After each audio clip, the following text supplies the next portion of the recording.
One of the best parts for me personally at the Barber Driving Experience is the friendships you make. And some of the instructors we have here are some really good guys and some really good friends. We have Chris, James, and Paul. And I'm going to take this opportunity because they all race in professional series. They all race in different professional series. Actually, they're all in Mustangs right now. These are different class of cars, different costs of cars, different horsepower levels, different tire patch sizes. And so let's take a minute and let's talk about some of these different series. Let's start with the Miller Cup. I mean, you're a two-car team owner.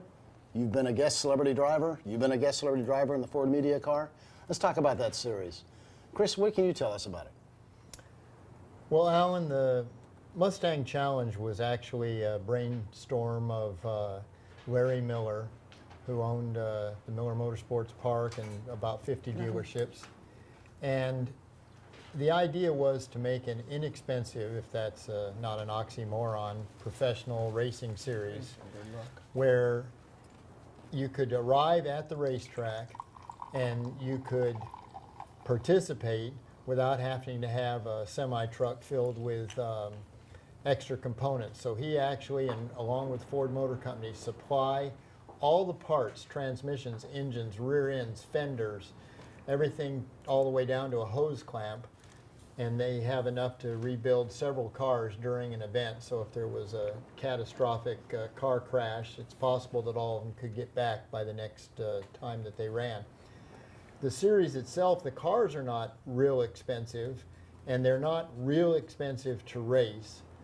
The costs, obviously, are the logistics getting to and from the races and any testing that you would do. And some of the components are a little pricey because they use some heavy-duty components that usually don't fail, like the Sachs shocks and the T6 56 transmissions and things on that order. But they fail so seldom that that really doesn't become a big part of the equation. You know, you guys were celebrity drivers at different... What track did you run? I ran at Homestead, actually. I ran the first race of the season. And where did you run? Ran Barber Motorsport Park, which was interesting. It's my first time there, so just jumping in cold was a little tough. Yeah, which way's the first corner? Well, right. What were your guys' impressions of it? Homestead, for me, the same thing. It was my first time in the car, racing the car, first time at the track, so it was a little bit of a culture shock. But my biggest thing was the level of competition. Chris alluded to it earlier.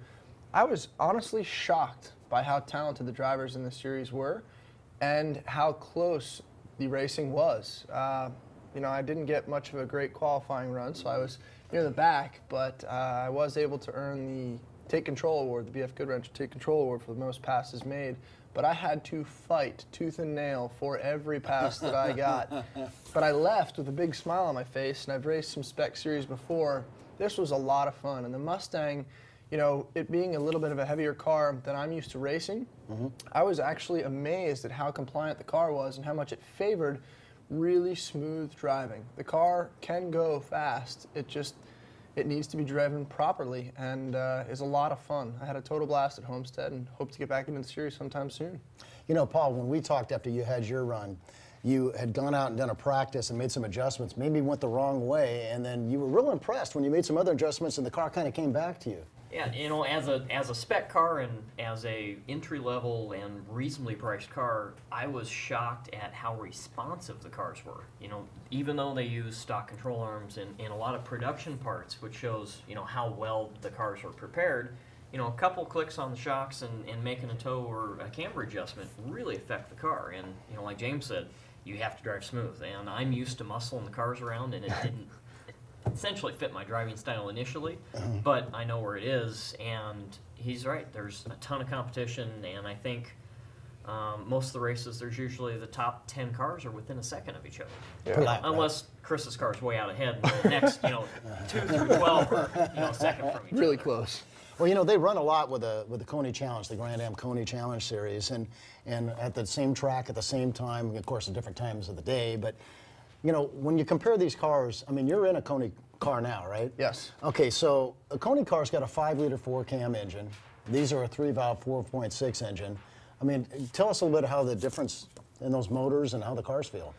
Well, for me, the big thing actually is The horsepower, actually. The GS car, which is where you get the other Mustang, it's a pretty similar ride. These cars are actually extremely comparable to the GS cars, which they shouldn't be because they have less